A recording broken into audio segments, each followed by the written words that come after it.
Hello dear students, I am Sakshi Rajput and today we are going to talk about cellular and non-cellular organism. ठीक है, हमको पता है कि इस वर्ल्ड में exist a great diversity of organism. तरह तरह के ऑर्गेनिजम्स इस वर्ल्ड में एग्जिस्ट करते हैं, तो उनको कैटेगराइज किया जाता है दो कैटेगरीज। ठीक है, उनको एक होता है हमारा सेल्यूलर और दूसरा किया जाता है नॉन सेल्यूलर में। सेल्यूलर एंड नॉन सेल्यूलर ये क्लासिफिकेशन को दो कैटेगरीज में क्लासिफाइड किया जाता है। ओके, अगर हम सेल्यूलर के बारे में बात करेंगे तो सेल्यूलर में हम बात करते हैं यूबैक्टीरिया और आर्कीबैक्टीरिया के बारे में और यूकायरा के बारे में। इन तीनों के बारे में हम बात करते हैं। सेल्यूलर आर सब categorized in 3 categories. First is eubacteria, second is archaebacteria and third is eukarya. अब साइंटिस्ट ने क्या किया बेटा, इन अर्ली उनको पता नहीं था कि यूबैक्टीरिया और आर्कीबैक्टीरिया एक दूसरे से अलग अलग है। In early they make one group for Eubacteria और Archaebacteria। इन दोनों को एक ही ग्रुप में रखा गया। फिर उन्होंने इसके ऊपर थोड़ी स्टडी की। स्टडी करने के बाद पता चला कि ये दोनों एक दूसरे से बहुत ही ज्यादा अलग है। कैसे अलग है? अगर यूबैक्टीरिया की बात करें तो यूबैक्टीरिया को हम कहते हैं, और आप कह सकते हैं इसे बैक्टीरिया। ठीक है, लेकिन ट्रू बैक्टीरिया भी कह सकते हैं आप। अब यूबैक्टीरिया में इसमें बैक्टीरिया के तौर पे हम ग्राम पॉजिटिव और ग्राम नेगेटिव के बारे में बात करेंगे। ग्राम पॉजिटिव का जो लिपिड लेयर, लिपिड मेम्ब्रेन बना हुआ होता है, वो बना हुआ होता है पेप्टिडोग्लाइकेन से। ठीक है, पेप्टिडोग्लाइकेन से बना हुआ होता है और इनमें पाया जाता है थिकोइक एसिड। थिकोइक एसिड और पेप्टिडोग्लाइकेन से इनका लिपिड मेम्ब्रेन बना हुआ होता है। अगर ग्राम नेगेटिव के बारे में बात करें तो इनमें प्रेजेंट होता है एलपीएस, मतलब लिपोपॉलीसैकेराइड। ये इनके मेम्ब्रेन में प्रेजेंट होता है। तो ये दोनों एक दूसरे से बहुत अलग है। ग्राम पॉजिटिव है तो बैक्टीरिया, ग्राम पॉजिटिव और ग्राम नेगेटिव इनको डिस्टिंग्विश किया जाता है। अब हमने देखा यूबैक्टीरिया के बारे में। Now we going to talk about archaebacteria. ठीक है, अब आर्कीबैक्टीरिया में आपको समझने के लिए I will take some examples. Archaebacteria को कहा जाता है एशिएंट बैक्टीरिया, यानी कि सबसे पुराने समय के बैक्टीरिया से। ठीक है, हमने जो कुछ भी पढ़ा सीख रहे हैं अब हम बैक्टीरिया के बारे में, दैट स्टार्ट्स फ्रॉम आर्कीबैक्टीरिया। अब आर्कीबैक्टीरिया में हम देखते हैं हैलोफिल्स। हैलोफिल्स मतलब ऐसे बैक्टीरिया जो कि हाईली कॉन्सेंट्रेशन साल्ट में रहते हैं। फॉर एग्जांपल, अगर हम ऐसा हाईली कॉन्सेंट्रेटेड साल्ट देखें तो डेड सी आता है। डेड सी में 10 times more salt concentration present था ना नॉर्मल सी के मुकाबले। इसमें सबसे ज्यादा साल्ट पाया जाता है। तो ऐसे साल्ट कंडीशन में ना ही फिशेस सर्वाइव कर सकती है वाटर में की, ना ही वहां पे कोई प्लांट ग्रो कर सकता है, ना ही वहां पे कोई एनिमल्स रह सकते हैं। अगर वाटर ही ठीक नहीं है तो how could animals will be survive. ठीक है, तो एनिमल्स जिंदा नहीं रह सकते वहां पे। तो वहां पे सर्वाइव करते हैं कुछ बैक्टीरिया। ओके, कुछ बैक्टीरिया सर्वाइव करते हैं वहां पे। सेकेंड वन हम देखें तो इसमें आते हैं मिथैनोजिनस। ओके बेटा, मिथेनोजेनस में आते हैं हमारे मीथेन गैस प्रोड्यूस करने वाले बैक्टीरिया यानी CH4, ऐसे बैक्टीरिया जो कि मीथेन गैस प्रोड्यूस करते हैं। फॉर एग्जाम्पल अगर देखा जाए तो हमारे काऊ डंग में वैसे बैक्टीरिया प्रेजेंट होती है। Now last one is a thermo acidophils. Thermo acidophils में थर्मोफिल्स होते हैं, एसिडोफिल्स होते हैं। थर्मोफिल्स में well known example is the thermos aquaticus.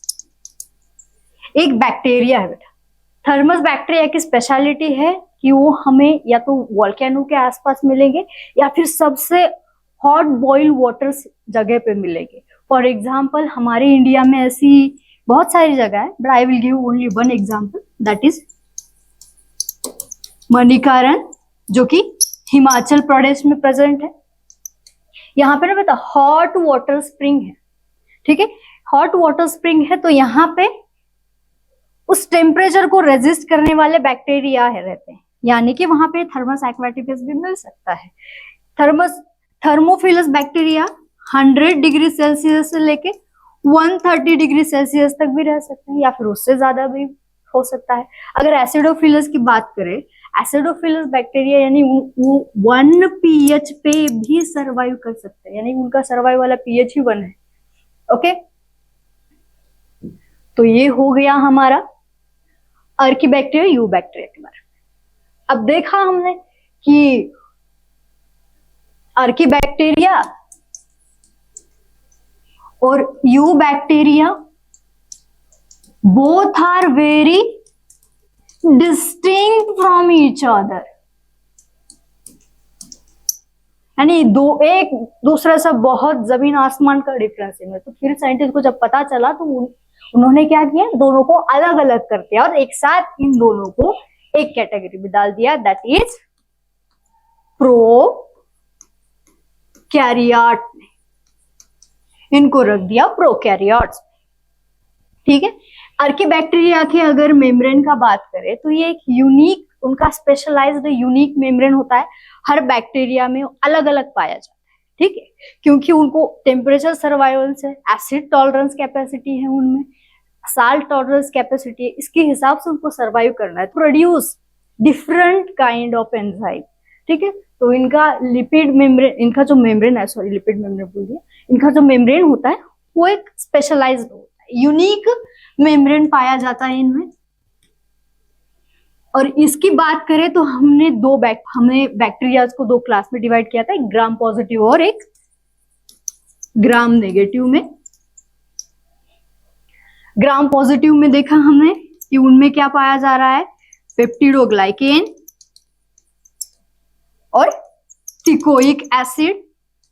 Gram negative में क्या था, एलपीएस था, यानी लिपोपॉलीसैकेराइड प्रेजेंट था। ठीक है, अगर अब नॉन सेल्यूलर की बात करें, ओके, नॉन सेल्यूलर कैटेगरी की बात करें हम, ये सेल्यूलर के बारे में खत्म हो गया, दैट इज यूकैरियोट। अगर हम यूकैरा के बारे में बात करें तो यूकैरा मतलब हमारा है यूकैरियोट्स। यूकैरियोट में बेटा ऐसे ऑर्गेनिज्म डाले गए हैं जिनमें की न्यूक्लियस प्रेजेंट है, on the basis of presence of nucleus. तो न्यूक्लियस है प्लांट में, इनमें आते हैं प्लांट, फंजाई और आते हैं हमारे एनिमल्स। ओके, तो कैरी न्यूक्लियस, इनमें न्यूक्लियस प्रेजेंट होता है इन ट्रू सेंस। अब इनमें भी यूनिसेल्यूलर और मल्टीसेल्यूलर,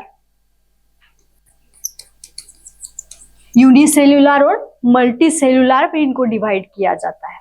ओके, ये हो गया हमारा यूकैरियोट के बारे में। Those all undergoes the cellular category. अब बात करते हैं नॉन सेल्यूलर के बारे में। नॉन सेल्यूलर में हम देखते हैं वायरसेस और वायरॉइड्स। इनको अलग इसलिए किया गया है on the basis of their chemical composition. Chemical composition मतलब इनके जेनेटिक मटेरियल के बारे में बात की है, ठीक है। तो वायरसेस में प्रेजेंट हो सकता है आरएनए या फिर डीएनए। वायरॉइड्स में ओनली आरएनए होता है, ओनली आरएनए। अब इनको क्यों bacteria, animal, plant, fungi in categories में नहीं रखा गया? क्यों इनको सेल्यूलर नहीं बोला जाता? Because they don't have cell like structure, ठीक है। इनके पास सेल लाइक स्ट्रक्चर नहीं है, they don't look like cell, इसीलिए इनको नॉन सेल्यूलर कैटेगरीज में रखा गया है। अब हमने जो कुछ पढ़ा है उसकी एक बार समरी देख लेते हैं, ठीक है। समरी में हमने पढ़ा ऑर्गेनिज्म के बारे में। ऑर्गेनिज्म की दो कैटेगरीज में उनको बांटा दिया गया, ठीक है।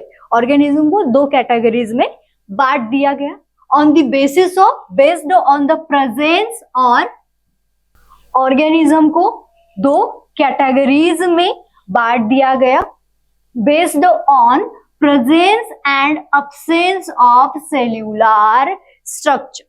जो सेल जैसे दिखते हैं वो बन गए सेल्यूलर, और जो सेल जैसे नहीं दिखते हैं वो बन गए नॉन सेल्यूलर, ठीक है। अब सेल्यूलर में हमने किसके बारे में बात किया? प्रोकैरियोट और यूकैरियोट्स के बारे में। प्रोकैरियोट और यूकैरियोट क्यों कह रहे हैं? क्योंकि based on their cellular organisation के बेसिस पे। अब यूकैरियोट में अगर बात की जाए तो यूकैरियोट को यूकैरियोटिक क्यों कह रहे हैं? क्योंकि वो न्यूक्लियस के साथ आते हैं, उनमें न्यूक्लियस प्रेजेंट है, और प्रोकैरियोटिक में न्यूक्लियस प्रेजेंट नहीं होता, दे एब्सेंस द न्यूक्लियस, ठीक है। उनमें न्यूक्लियस एब्सेंट होता है। तो अगर यूकैरियोटिक की बात करें, हमने उनको देखा और दो कैटेगरीज में, एक यूनिसेलुलर, एक मल्टीसेलुलर। यूनिसेलुलर में हमने बात किया, एग्जाम्पल हम लेते हैं प्रोटिस्ट का, ठीक है। यूनिसेलुलर यानी प्रोटिस्ट में डाल दिया इनको, और मल्टीसेलुलर में आते हैं हमारे फंजाई, प्लांट और एनिमल्स, वो हो गए मल्टीसेलुलर। अब यहाँ पे प्रोकैरियोटिक की बात करें, एक है आर्कीबैक्टीरिया और एक है यूबैक्टीरिया। आर्कीबैक्टीरिया को हमने कहा एकदम एशियंट बैक्टीरिया है, और यूबैक्टीरिया को हमने आगे एग्जांपल करके कैटेगराइज किया ग्राम पॉजिटिव और ग्राम नेगेटिव में। और आर्कीबैक्टीरिया में हमने देखा हालोफिल्स, एसिडोफिल्स, और क्या देखा हमने? हैलोफिल्स, एसिडोफिल्स, इनमें हमने इनको बांट दिया था और इनके बारे में बात की। और non cellular on the based on their composition हमने इनको अलग किया on the basis of their nucleoprotein. In viruses में देखा जाए तो डीएनए वायरस, डीएनए प्रेजेंट हो सकता है या फिर आरएनए प्रेजेंट हो सकता है, तो इनको कहते हैं डीएनए वायरस। अगर डीएनए वाला वायरस है तो we say that DNA virus, अगर आरएनए प्रेजेंट है जेनेटिक मटेरियल एज तो आरएनए वायरस। और viroids is only have RNA, ठीक है। तो आज के लिए बस इतना ही। Next class we will discuss about the what is cell.